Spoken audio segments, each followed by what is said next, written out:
Hello again, I'm Lee James, part of the Catalyst for Care project in Pembrokeshire, and this is the second of 3 videos where I'll outline everything you need to know to set up your own community micro-enterprise and how I can help. So the purpose of this video is to help you decide whether setting up a micro-enterprise is for you. We'll look at the benefits of setting one up, as well as some of the key attributes you'll need to be successful, and then we'll look at what service you could provide in order to be compliant with the Care Inspectorate Wales.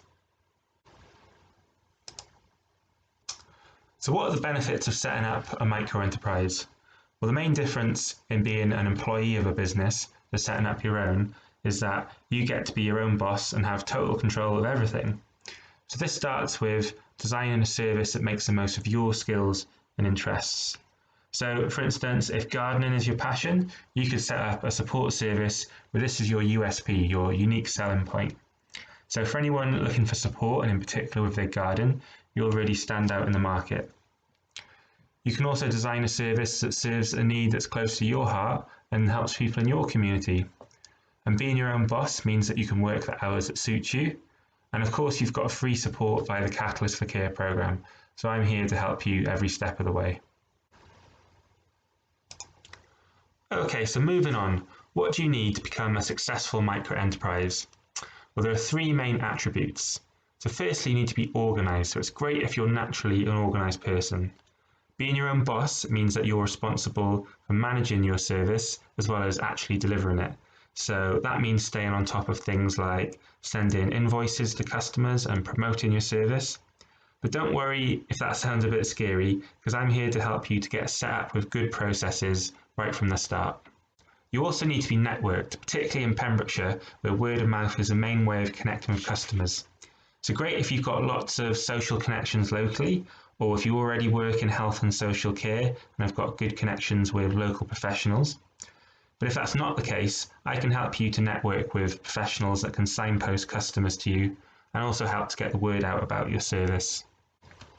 Now, the third thing, and the most important, is having care values. So this means that your primary motivation for setting up a micro-enterprise is that you want to help people first and foremost. For any business to be successful, you've got to be passionate about what you're doing.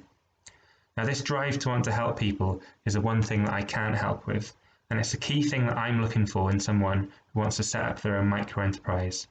So I can help you to get organised and to get networked, but it's that passion for helping people that's the most important thing you need to have.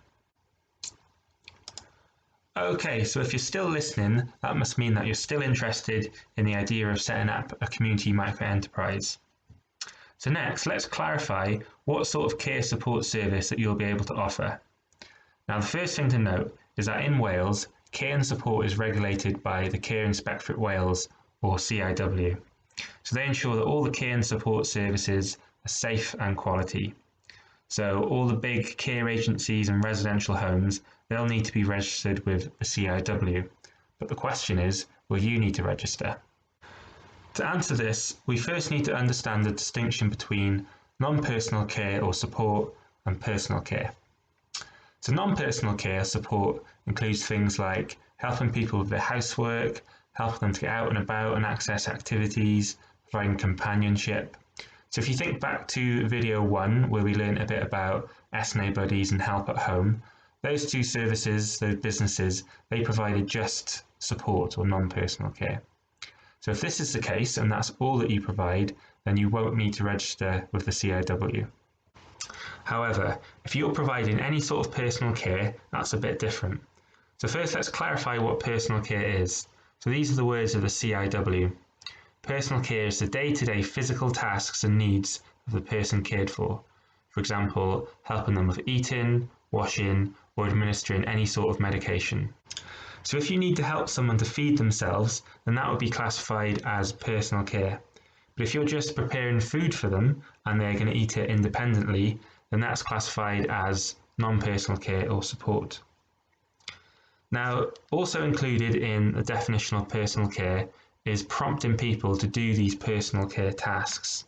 So if someone is physically able to feed themselves, but you need to prompt them to do so, otherwise their personal care needs wouldn't be met independently, then this still classifies as personal care.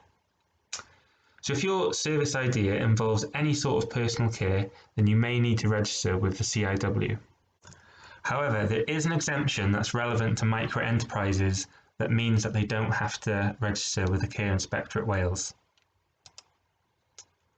So, if you're a sole trader that's qualified and experienced to deliver the personal care tasks that you offer, you can do this to up to 4 customers at any one time.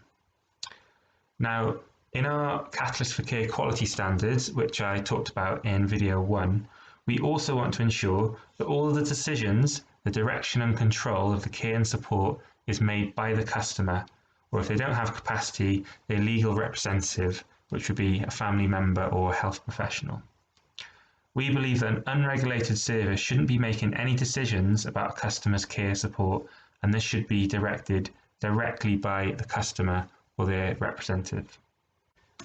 If you did want to set up as a sole trader offering personal care to up to 4 people at one time, you could also provide support or non-personal care to as many customers as you like. As well as this, it's also possible to have another job alongside being a sole trader that provides care or support. Now, I'm sure you've got lots of questions about this, so please do get in touch to ask any questions, and here's my contact details here. So just to sum up video 2, hopefully after you've had a bit of time to digest the information, you'll be able to decide whether setting up a community micro-enterprise is for you, and also what sort of service you could provide. And in the final video, video 3, I'll outline the journey of setting up your own community micro-enterprise from where you are now to connecting with customers and developing your service. So hope to see you in video 3.